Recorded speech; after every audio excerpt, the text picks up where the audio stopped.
Hello and welcome to the Spirit Safe. My name's Rob. Thank you very much indeed for joining me. What do we have this time? Well, as promised, it is a peated whisky from the Highland region.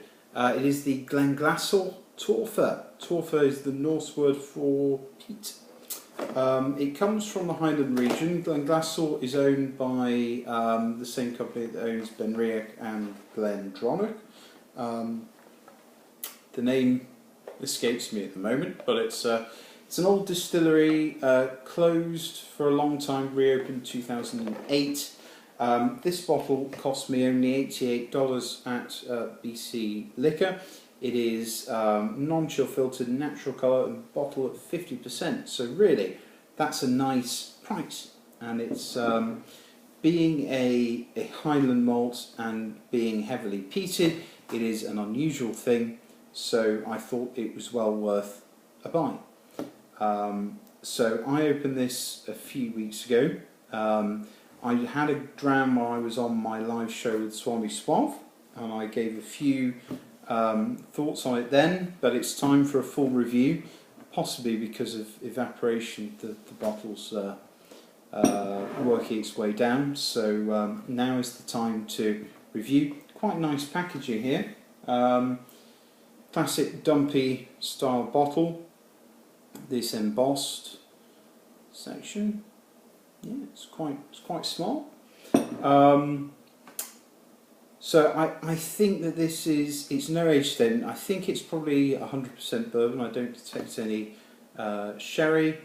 Yeah, let's see how we do. I poured this a minute or so ago because it benefits from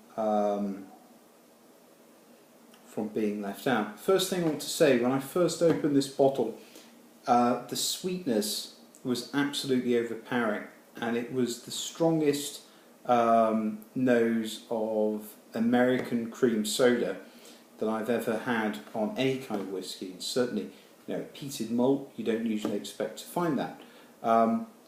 It was almost overpowering. An American cream soda is a drink that I would find too sweet to drink as it is. So after a while, it's still very, very pleasant.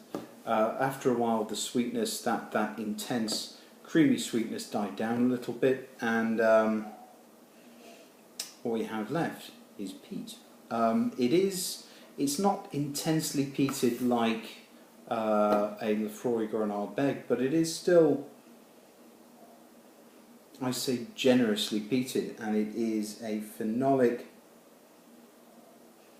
medicinal peat.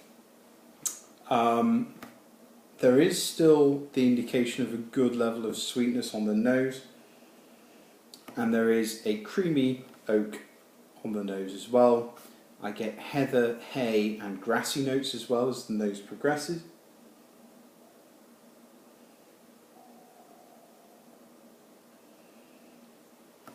Yes, there is a spirit and alcohol note on this. It's 50%, and it's not an old whiskey. So yes, there is the alcohol note there.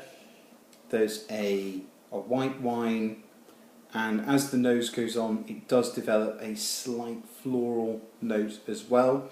The ex-bourbon casks deliver a toothpastey note, the red, white and blue toothpaste that you can buy.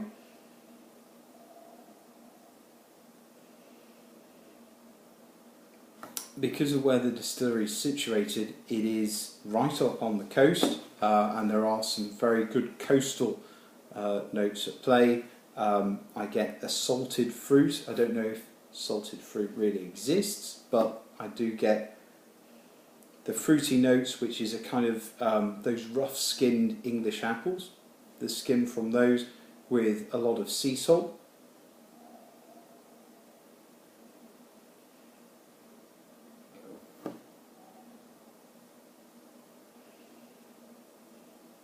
A definite vanilla, salted butter, buttered popcorn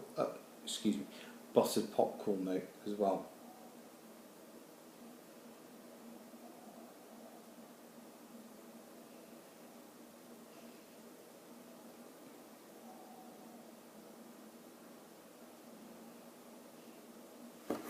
a citrus note too.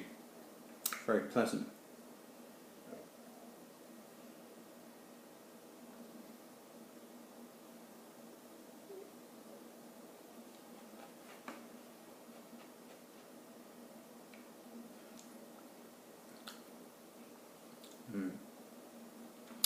Okay, it does have a bit of an alcohol pinch on the palate, quite a lot of peat.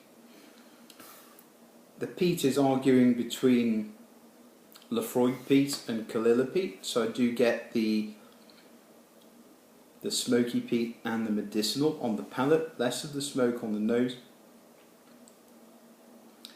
Not a shrinking violet because it is very spirity. Bit of butter on the finish. Okay, I'm just going to add a bit of water because at 50% it really does benefit from a drop of water.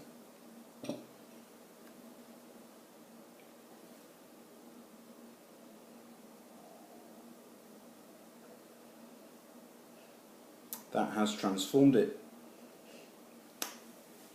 It's become a little bit more fruity.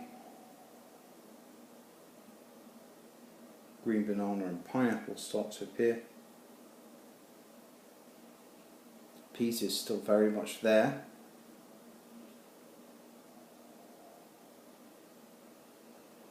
Become even more salty, and there's kind of an oat biscuit to it as well, an oat cake. Scottish rough oat cakes, I think they call them.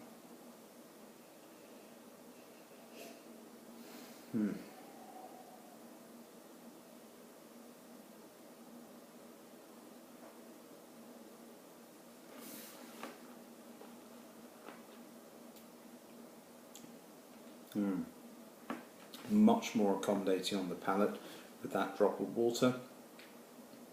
Still spirity, but salty, salted caramel, green banana, hint of chocolate mint on the palate, on the finish as well. So yeah, water certainly improves it. Who would this? I'm really enjoying it. Who would it suit? I think fans of Bruichladdich will probably find a lot to enjoy because it's got that coastal note, because it's bottled in the signature Bruichladdich style of 50%, no artificial colouring or chill filtration. I think Bruichladdich fans, and I include myself in that, probably find a lot to enjoy. So if you like Bruichladdich, you'll probably, and you like peated whiskey, you'll probably be able to get along with this very well. Yeah, it gets my vote. I'd buy it again. Okay, fantastic. Not sure what we'll have next time we meet. I'm going to start looking at some blends, Scotch whisky blends. I've not done a Scotch blend on my channel yet, so I'm going to have a go at those. And lots of Scotch single malts on the shelf, a couple of bourbons on the go as well. So whatever it is, it will be interesting, I promise. Fantastic. Stay tuned. Thanks very much for everybody's likes and comments. I really appreciate all the feedback, and we shall meet again soon. Cheers. Bye bye, everyone.